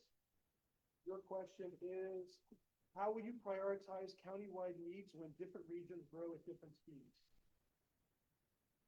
This is actually the challenge that I had being commissioner of such a diverse community prior to January 1st. We had some undeveloped areas where, communities like Beasley, where they had need for a replacement of their water system and rebuilding their sewer system because it was at risk of failing, and needs in Mission Bend, where their infrastructure is aging. And they actually have need to replace a lot of those 30, 40-year-old roads. Part of it is about how we get a full understanding of all the needs, and then we look at our available resources and start prioritizing that. I work with our local leaders, like our mud board leaders in communities, so that they could be our on-the-ground conduit to know here's what the state of our infrastructure is, and then we can prioritize together. And I also I'm fully transparent with here are the challenges we're facing across the community, and help bring them in and helping me to prioritize what that work looks like. And I think it's worked pretty well.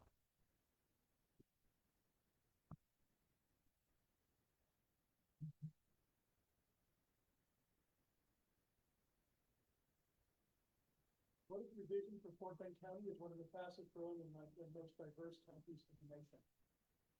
We have a unique opportunity in Fort Bend County. We're the most diverse county in the United States. We're a battleground county. We're half red, half blue. My vision of Fort Bend County is coming together, finding common ground to work together. And if we can do that, knowing all of the issues that we're facing in Austin and Washington, where in my opinion, no work's getting done, if we can find a way to work together here in Fort Bend County. You tell me, don't we become the blueprint for the rest of the state? Don't we become the blueprint for the rest of the country? Nothing else matters to me than making Fort Bend County the emerald of the state of Texas and beyond.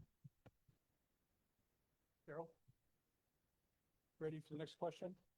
Sure. For you, question is, how will you ensure underserved communities and areas like Fresno, Kendleton, and Four Corners are heard? Where's the data that says they're underserved? You say unheard or underserved? Underserved. Well, first you need data to even know that they're underserved. I don't know if that's true or not. And how do you define underserved? That's very ambiguous. So I don't know if you can say that they're underserved or not. You just do collect data and then you would prioritize whatever they need to address it.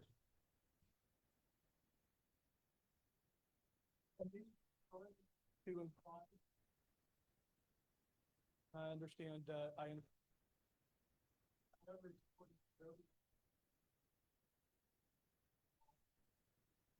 this is a win for us. Thank you. Eddie.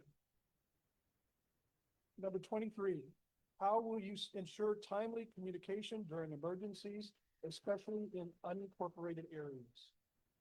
So you have to hit them with multiple ways to communicate, right? There's, you guys have seen Amber Alerts that happen. There's no reason why you can't do Amber Alerts for emergency situations to reach everybody, regardless of text messaging and so on and so forth. There should be easy to get to websites that you can get access to. There should be announcements that should be made in neighborhoods. You should get involved with HOAs.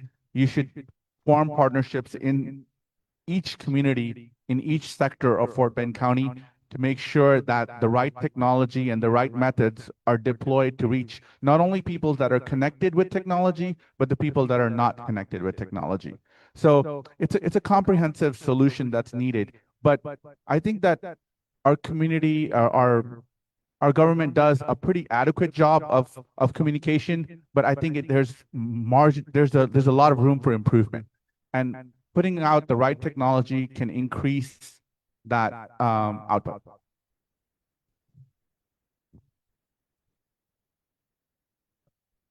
Yes. Question is, how will you enhance coordination among law enforcement, fire, EMS, and regional emergency management partners? Yes, absolutely. Very critical because when somebody has an emergency, they don't care who's going to come. They want somebody to come and help them. So all those law enforcement entities, they need to have constant communication. I work with fire department, I work with police department, I work with constable department, especially coordinate with the city. Very important. We have 18 cities in Fort Bend County. So county is taking care of the unincorporated area, but the city will take care of the city, right? But if you live in city, you have emergency.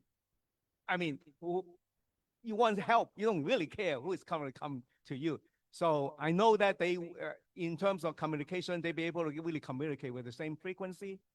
At the same time, they need to have, they need to come together. As county judge, I will coordinate all this law enforcement. I remember when I served on city council, we have constant police chief meeting, police chief of major city in Fort Bend County. And I will be the one to coordinate all this communication and making sure everybody stays safe. Hey, Pete, your question is, how will you ensure county decisions remain compliant with evolving state laws? We have to, and that's why we have a legal system in place. And this is again, we have to comply with. For example, one example I will give it to you is we used to have our commissioners court meeting on Tuesdays. I don't know how many of you noticed that moved to Thursday because there is a new law came in saying that we used to have a 72-hour advance notice, and the state came and said, no, you have to have 3 business days. So we used to file our agenda Friday evening and have a meeting because weekend also counted. Now it is not. So we filed the agenda at the same time, We hold our meeting Thursday. So point what I'm trying to make is we have a system in place and we have a civil division of law enforcement, which is called the county attorney. And they are in charge of, and they are actually in charge of Commissioners Court advising. They are in charge of civil matters. And so all these laws are not directly I'm going and finding, and of course I can't do that too. But the thing about it is, I just want those who are listening, we have a system in place to address that.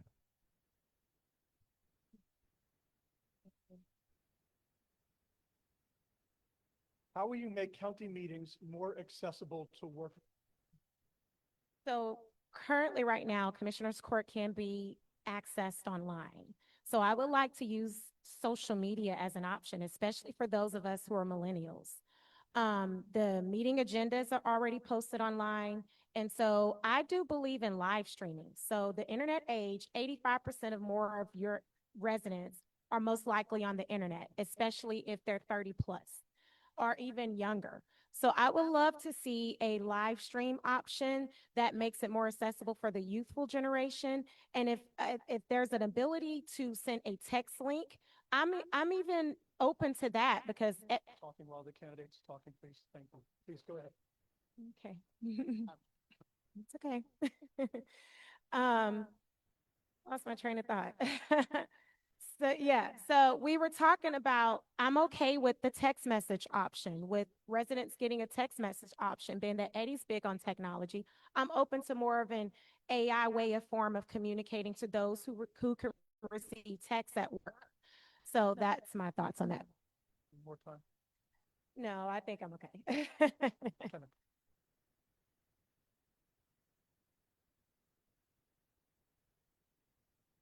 How will you navigate situations where state mandates conflict with local priorities? Well, law and order, we are guided by the law that governs the county government, the state. We have to follow the law. We have a county attorney that advises, on what we should do. There are conflicts from time to time when, sometimes what the state is wanting us to do is sort of, but we have to be able to get legal counsel.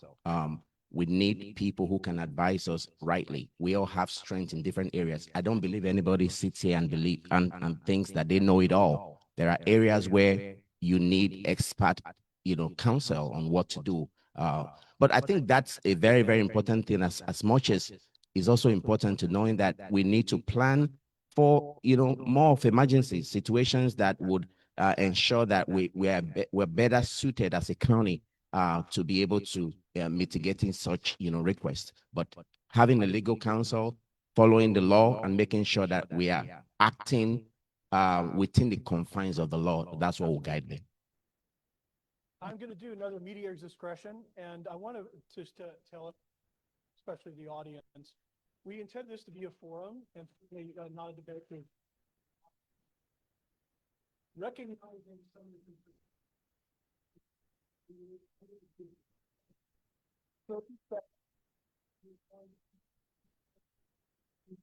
in this forum, anything, and I'll give you about that. Then we're going to go into closing statements and closing remarks. Closing remarks will be 1 minute per person, but I'll give you an opportunity to respond to anything that you've heard that you'd like to share, obviously in a civil way, that you'd like to respond to. So I'll start with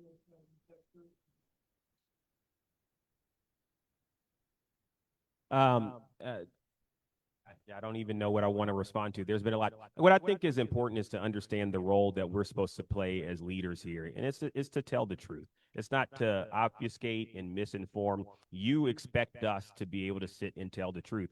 Lobbying and throwing out things that just aren't factual is not helpful. I think I'm very proud of the fact that we were able to have donated to us the Cole Theater.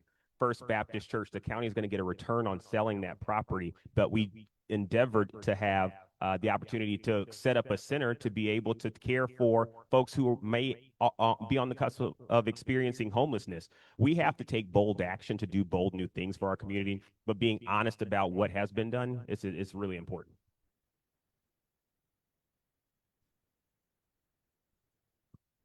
I don't think I have anything to say about any of the answers that I've heard. I just think that there's a need for us to come together to heal as a community. And I think it starts by understanding each other, by working out in the communities.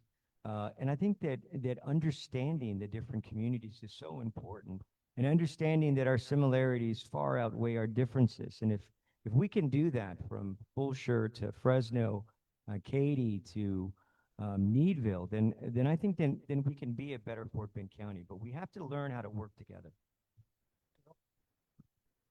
I don't have any specific rebuttals to anything that anyone has said. That's a landmine field, and I'm not going there. So I'll leave it with this. I think all of us up here have the betterment of the county in our minds, in our thoughts, and it's just we have different approaches.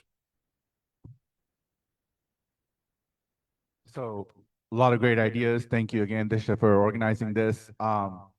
My thought process is this, that all great ideas require revenue. And you need the ability to be able to have the money to be able to take care of the infrastructure needs. And it's absolutely essential that every resident has the ability to be able to see where their money is being spent. And that's what I'm all about. This group of, I have respect this group of distinguished individuals. We've been going through many forums already. I fully aware of they have good heart to serve this county. But one thing is, I do want to point out that is good heart is not enough. You need to look for somebody with qualification, especially if that job require executive. We're making decision really a lot of times is really not black and white. It's really tricky. So in order to be successful, we need somebody who can understand the business world, and we have a lot of connection and try to run the county for you. Chair, thank you. Yeah, I just wanted to say a few things. So one, I'm going to wait for the noise to stop. Not a problem. Joined us, we have external noises that we can't control.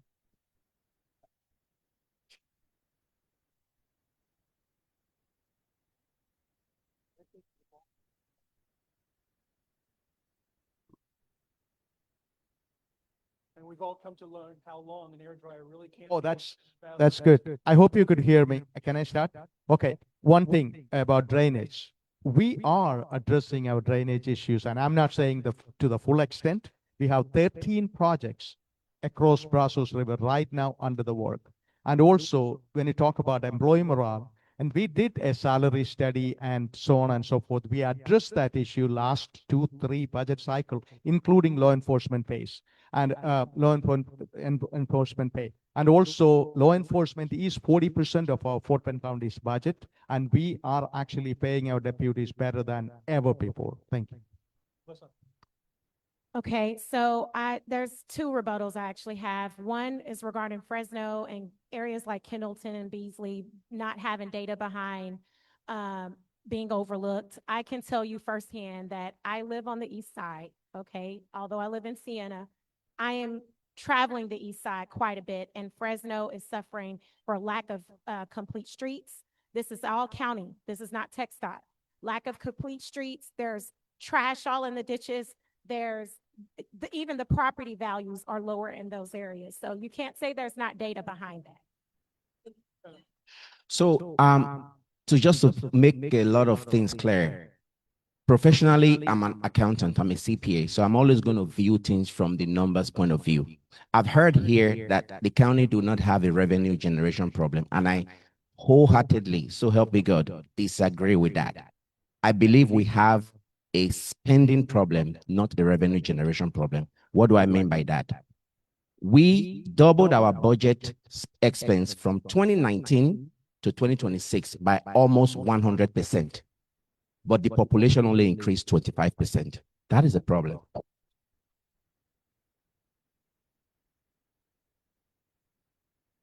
Appreciate everyone's time. Great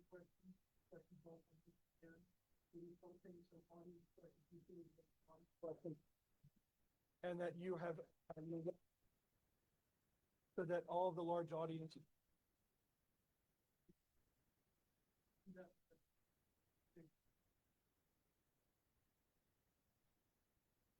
So with that in mind, we're going to do the closing remarks. Closing remarks are in.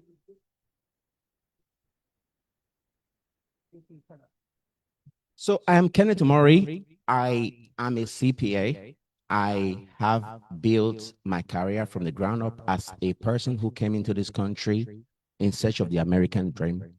Just like many of us here, I can say I have experienced the American dream. And I really believe that Fort Bend County best days are still ahead of us. Take a look around. Every candidate who is sitting here, great credentials, extremely good intentions. But good intentions on paper is not enough. Out of all of the candidates that are here, I am the only financial expert here. When you have a dental problem, you don't take it to the mechanic. You take it to the dentist. We all agree. Nobody here disagrees with. We do have a financial crisis in the county. Once you have a financial crisis, take it to the financial expert. I believe that should make sense.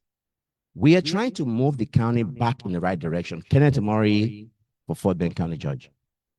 Melissa Wilson, I am a 20-year business owner. I have experience in real estate. I'm a approved SAM.gov builder, insurance, so I understand PCs, the importance of having a fire station within 5 miles of your house for your insurance premiums. And let me tell you something, we do have a debt service problem, but guess what? A lot of that is voter-approved bonds. There's nothing you can do about that. The only way we can come out of that is if we continue to grow and we bring in additional revenue. That's your businesses. That's your Fortune 500 companies, getting the buy-in, making sure that private shareholders understand that we need that land so that we can grow. And when you're talking about debt, you want someone well-rounded. You want someone who was able to run a business for 20 years and never worked for corporate America a day in her life. And that's with two, by definition, recessions, one in 2008, one in 2021 to 2022, where we experienced inflationary pressures for businesses. So if you want someone who understands small business, big business, someone who has those relationships, I am your girl, Melissa Wilson, Fort Bend County. Thank you. Good evening, everyone. Thank you, and thank you for all the fellow candidates here. I just wanted to say that last 7 years, I'm on the job, and there was no tax rate increase during that time. I said already I voted against $39 million deficit, the budget, and we are actually going out, and last 7 years, we secured, including the COVID funding and also more than $600 million we brought into Fort Bend County. That's above and beyond your tax dollars. And actually, we created, we created a Office of Emergency Management, well-run, one of the well-respected in state of Texas, and raised deputy salaries and improved coordination with jurisdiction. With that, there is much more to talk about it, and I am the most qualified candidate on this journey, and I look forward for your support and help, KP George, and continue for re-electing to county judge, and look forward for your support. Thank you. It's so good to see you, and thank you for coming. It's great to spend time with you this afternoon. I have lived in this county for 35 years on top of my executive experience and governmental experience. I've been serving this community just like you all. I serve on the local YMCA board in Missouri City. I serve on American Red Cross Literacy Council of Fort Bend County. I serve on a lot of chamber and serve on EDC as well. I love this community. I think you love this community. I think together we can make Fort Bend County the best place to live, to work, and to play. Daniel Wong for Fort Bend County Judge. Thank you very much. Eddie Sajad, Fort Bend County, it's time to demand more. Demand more than just words. Demand a plan.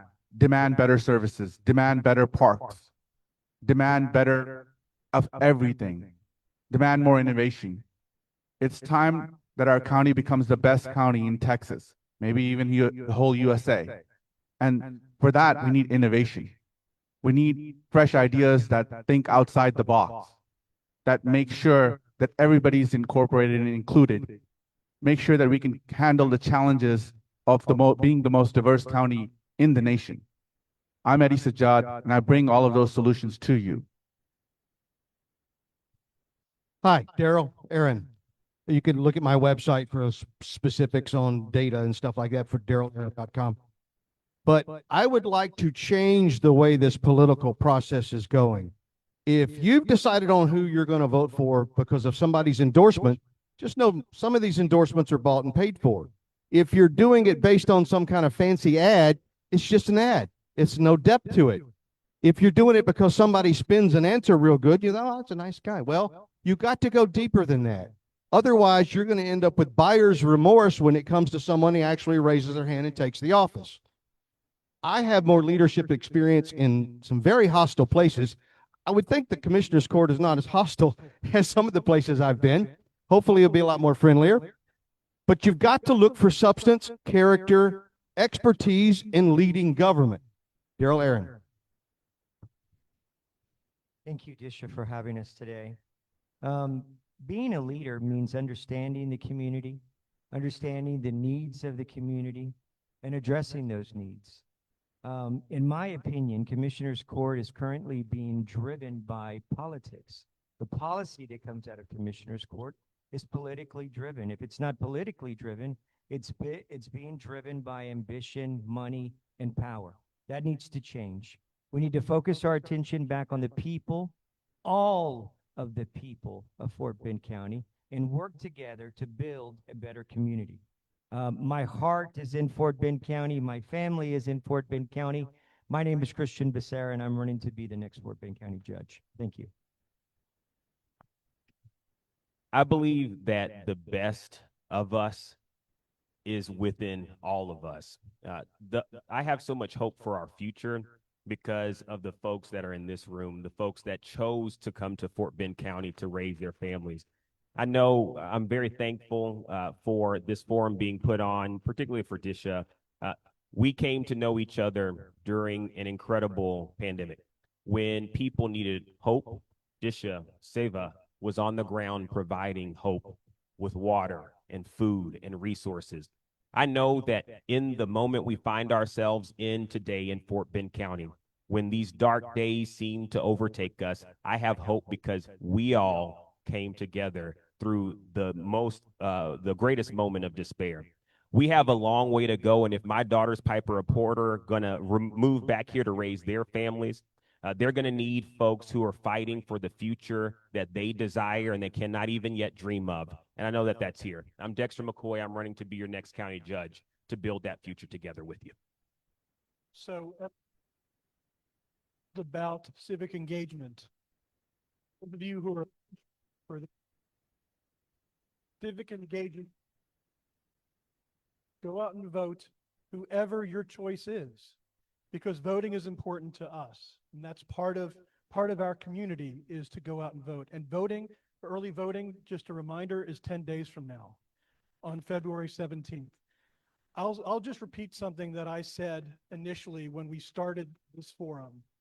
And I asked everyone here up at the different tables, I asked everyone, is one of the reasons running because you love Fort Bend County? And you saw everyone raise their hand.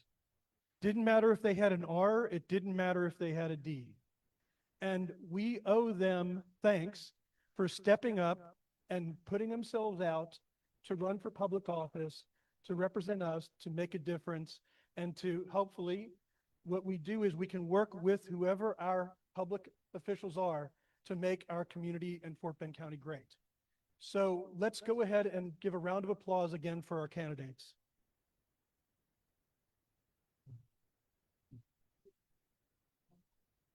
This time and tell and announce that we have one other elected official, Xavier Herrera, Stafford Council member, City of Stafford Council member. Xavier? And I will go ahead and hand it over now for concluding remarks from Disha from Paro Sarkar. Good afternoon, everybody. Thank you, Ian, for the great moderation. Thank you to all the candidates that made time to answer the questions. As mentioned earlier, if you feel like you need to address any of the questions that you weren't able to answer in time, you can do so on the DSHA Facebook page. And I wanted to thank all the volunteers and the audience for coming. Our next candidate forum is on February 16th for County Commissioner Precinct 4. And it's at the University Branch Library from 5:30 p.m. onwards. And we hope to see a lot of you there as well. Disha USA, as mentioned, is a non-profit organization for civic engagement. And we are thankful to everybody who is supporting Disha by participation and all other methods. Before we disperse, I would like to call our founder of Disha, Ashish Agarwal. And I would request for all the candidates and their family members, friends, and staffers, we will not be able to distribute any of the materials that you've brought with you. So if you could kindly collect them at the end, and we will have a group picture. So a little bit more patience on your part will be greatly appreciated.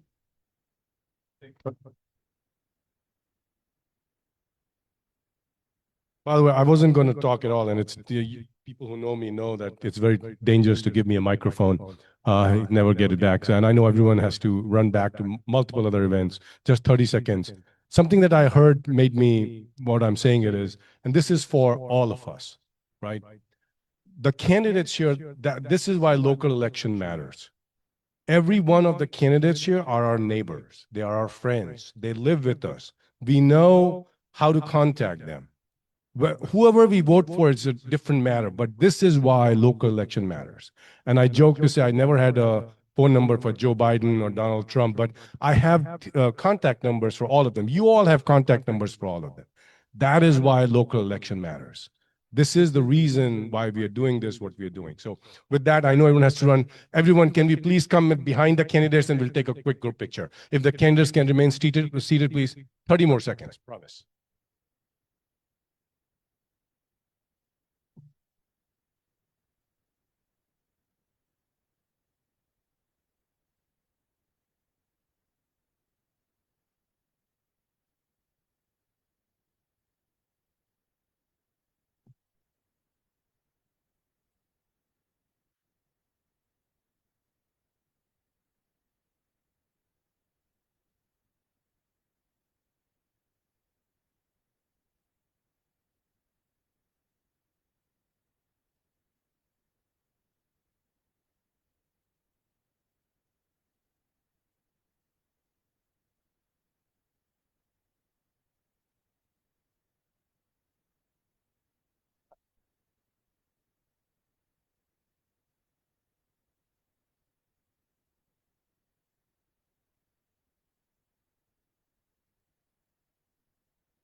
Why do you say that?